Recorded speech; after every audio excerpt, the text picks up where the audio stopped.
장례식장 한쪽, 검은 양복을 입은 남자가 조용히 다가왔다. 칠순 노인 김정숙은 조문을 마치고 돌아서던 중이었다. 낯선 남자가 떨리는 목소리로 입을 열었다. 어머니, 저를 기억하십니까? 정숙은 의아한 표정으로 남자를 바라보았다. 처음 보는 얼굴이었다. 그런데 남자의 다음 말에 세상이 멈췄다. 저는 32년 전에 어머니가 입양 보낸 아이입니다. 정숙의 손에서 국화꽃이 떨어졌다. 32년 전, 정숙은 돌도 지나지 않은 새쌍둥이를 키우고 있었다. 하지만 남편이 갑작스러운 사고로 세상을 떠나면서 모든 것이 무너졌다. 생활비는 물론이고 분유살 돈조차 없었다. 친척들마저 등을 돌렸다. 밤마다 아이들이 울었지만 정숙은 함께 울 수밖에 없었다. 결국 그녀는 평생 가슴에 묻어둘 결정을 내렸다. 새쌍둥이를 각각 다른 가정으로 입양 보낸 것이다. 아이들이 떠나던 날, 정숙은 정신을 잃고 쓰러졌다. 그 후 세월은 흘러 32년. 정숙이 찾아온 장례식은 남편의 친구 최동수의 장례식이었다. 남편이 죽은 뒤 여러 일을 도와주겠다며 곁에 있었던 사람이었다. 그런데 지금 그녀 앞에 서 있는 남자는 자신이 입양된 아들이라고 말하고 있었다. 남자는 낡은 사진 한 장을 꺼냈다. 사진 속에는 젊은 시절의 정숙이 있었다. 사진 뒤에는 짧은 글씨가 적혀 있었다. 첫째야, 엄마가 미안하다. 정숙은 더 이상 의심할 수 없었다. 첫째였다. 하지만 첫째는 뜻밖의 말을 했다. 어머니를 찾으러 온 것도 맞습니다. 하지만 더 중요한 이유가 있습니다. 그는 봉투 하나를 내밀었다. 그 안에는 오래된 보험 서류와 토지 계약서가 들어 있었다. 정숙은 서류를 읽다가 얼굴이 하얗게 질렸다. 남편 앞으로 거액의 보험금이 지급되어 있었다. 그리고 토지까지 남겨져 있었다. 그녀는 한 푼도 받은 적이 없었다. 첫째는 조용히 말했다.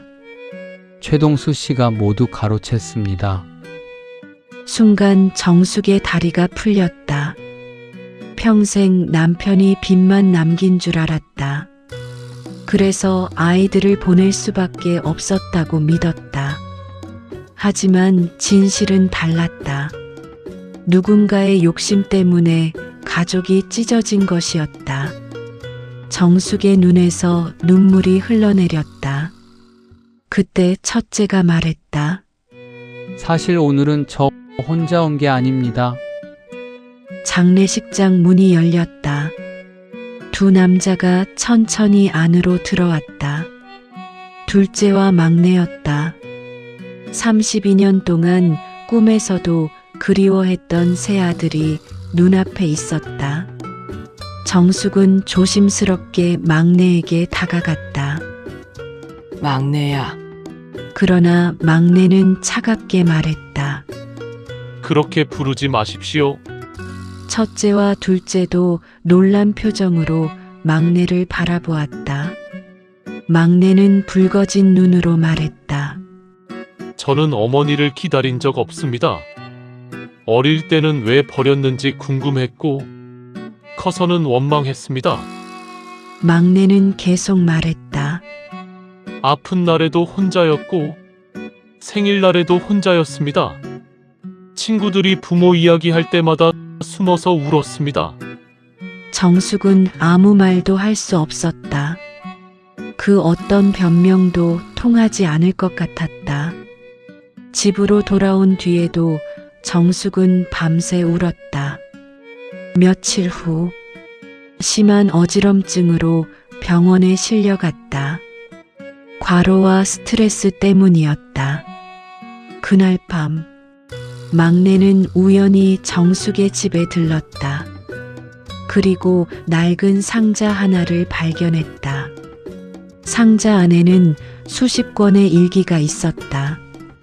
첫 번째 일기장을 펼친 순간 막내의 손이 멈췄다. 거기에는 이런 글이 적혀 있었다. 오늘은 아이들 생일이다. 어디서든 따뜻한 밥은 먹었으면 좋겠다. 첫째는 어떤 사람이 되었을까?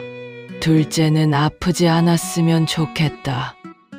그리고 막내야, 엄마는 오늘도 널 찾으러 다녀왔다. 일기장은 32년 동안 하루도 빠짐없이 이어져 있었다. 입양기관을 찾아간 기록, 수소문한 기록, 아이들을 그리워한 기록, 한 번도 잊지 못했다는 증거였다. 막내의 눈에서 눈물이 떨어졌다. 그는 처음으로 깨달았다. 버려진 것이 아니라 어머니도 평생 자신을 잃어버린 채 살았다는 사실을. 그날 새벽 막내는 병원으로 달려갔다. 정숙은 아직 잠들어 있었다. 막내는 조용히 침대 곁에 앉았다. 그리고 처음으로 어머니의 손을 잡았다. 아침이 되어 정숙이 눈을 떴다. 가장 먼저 보인 사람은 막내였다. 정숙의 눈에서 눈물이 흘렀다. 미안하다. 그러자 막내가 고개를 저었다. 그리고 떨리는 목소리로 말했다. 이제 그만하세요. 어머니도 충분히 아파하셨잖아요. 정숙은 결국 오열했다. 막내 역시 아이처럼 울었다. 32년 동안 쌓여있던 원망과 죄책감이 그 순간 눈물과 함께 무너져 내렸다. 퇴원하는 날, 새 아들은 작은 액자를 선물했다. 액자에는 짧은 문장이 적혀 있었다.